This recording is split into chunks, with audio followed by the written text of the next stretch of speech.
नमस्कार दोस्तों, स्वागत है आपका जेपीवाई एकेडमी। आज हम कक्षा 10 विज्ञान के एक बहुत ही महत्वपूर्ण टॉपिक लैंगिक जनन को आसान भाषा में समझेंगे। इसके साथ साथ हम जानेंगे कि लैंगिक जनन क्यों जरूरी है, यह अलैंगिक जनन से कैसे अलग है और प्रजाति के अस्तित्व के लिए इसकी क्या भूमिका है। अगर आप बोर्ड एग्जाम की तैयारी कर रहे हैं तो यह वीडियो आपके लिए बहुत उपयोगी होने वाला है। तो चलिए शुरू करते हैं। लैंगिक जनन क्यों जरूरी माना गया है? तो लैंगिक जनन से पहले हमें यह जानना है अलैंगिक जनन की क्या सीमा होती है। तो अलैंगिक जनन में नए जीव तो बन जाते हैं, लेकिन उनमें विविधता बहुत कम होती है। इसका मतलब यह हुआ कि अगर पर्यावरण बदल गया, मान लेते हैं तापमान बढ़ गया या कोई रोग फैल गया, तो सारे जीव प्रभावित हो जाएंगे या हो सकते हैं और पूरी प्रजाति खत्म भी हो सकता है। लैंगिक जनन जो है उनकी क्या विशेषता है? तो लैंगिक जनन में दो अलग अलग जीव भाग लेते हैं, एक नर और एक मादा। नर और मादा दोनों के डीएनए का क्या होता है? मिलन होता है। किसके अंतर्गत? तो लैंगिक जनन के अंतर्गत। तो जब दो अलग अलग जीवों के डीएनए आपस में मिलते हैं तो नए संयोजन बनते हैं और यही संयोजन नई संतति अर्थात नए जीव में अलग अलग विशेषताएं और विविधता पैदा करती है। और यही विविधता किसी प्रजाति को बदलते पर्यावरण में जीवित रहने की शक्ति देती है। अर्थात जीव पर्यावरण के प्रति सहनशील होता है। किस प्रजनन के अंतर्गत? तो लैंगिक जनन के अंतर्गत। अब डीएनए दुगुना होने की समस्या, यानी डीएनए अगर दुगुना हो जाए तो हमारे पास क्या समस्या उत्पन्न हो सकती है? तो मान लेते हैं नर और मादा दोनों के डीएनए जब जुड़ते हैं तो डीएनए की संख्या दुगुनी हो जाएगी।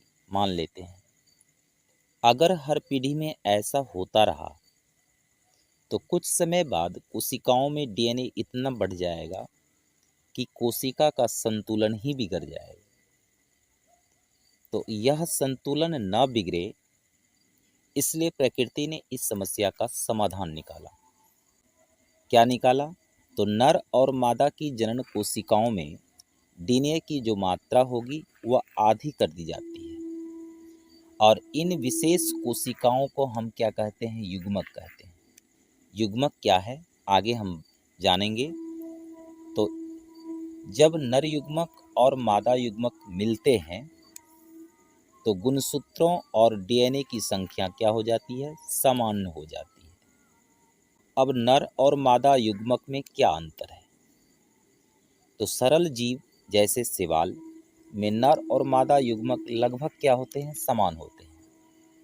लेकिन जटिल जीव जैसे मनुष्य, पक्षी, इन जटिल जीवों में नर युग्मक छोटा और गतिशील होता है, लेकिन मादा युग्मक क्या होता है? बड़ा होता है और इसमें भोजन का भंडार होता है ताकि भ्रूण की जो शुरुआती वृद्धि हो सके। भोजन का भी भंडार बड़ा होता है और भ्रूण की शुरुआती वृद्धि के लिए यह बहुत जरूरी है। यही कारण है कि जीवों में नर और मादा के शरीर में अंतर देखने को मिलता है। अब हम यह जान लेते हैं युग्मक क्या होता है। तो नर और मादा जीवों में प्रजनन कोशिकाएं बनती है। तो नर में शुक्राणु और मादा में अंडाणु। इन्हीं को क्या कहते हैं? युग्मक कहते हैं। अब समान शरीर कोशिकाओं में गुणसूत्र की संख्या कितनी होती है? तो देखिए हर जीव की एक निश्चित संख्या में गुणसूत्र होता है। हर जीवों में निश्चित संख्या में गुणसूत्र होता है। जैसे कि मनुष्य में 46 गुणसूत्र अर्थात 23 जोड़े गुणसूत्र होते हैं। तो जब जब युग्मक बनता है तो सामान्य कोशिका की तरह 46 गुणसूत्र नहीं रखते। युग्मक बनने का अर्थ हुआ नर और मादा का जो डीएनए आपस में मिलता है, युग्मक बनाता है, तो उसमें 46 गुणसूत्र नहीं मिलता है।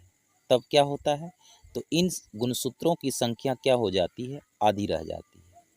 यानी 46 का आधा कितना हो जाएगा, 23, यानी 23 गुणसूत्र ही होंगे। इसका कारण यह हुआ कि जब नर और मादा युग्मक मिलते हैं तो नर युग्मक में कितना, 23, और मादा युग्मक में भी कितना, 23। दोनों के युग्मक मिलकर के कितने हुए, 46 गुणसूत्र। ठीक है। और यानी जो नई संतति होगी उनमें भी गुणसूत्रों की संख्या क्या हो जाएगी, 46। यानी कि प्रकृति में जो है जीवों का अस्तित्व क्या होगा, बना रहेगा और स्थिर होगा। तो आज की वीडियो में इतना ही। वीडियो पसंद आए तो लाइक, सब्सक्राइब एंड शेयर जरूर करें। धन्यवाद।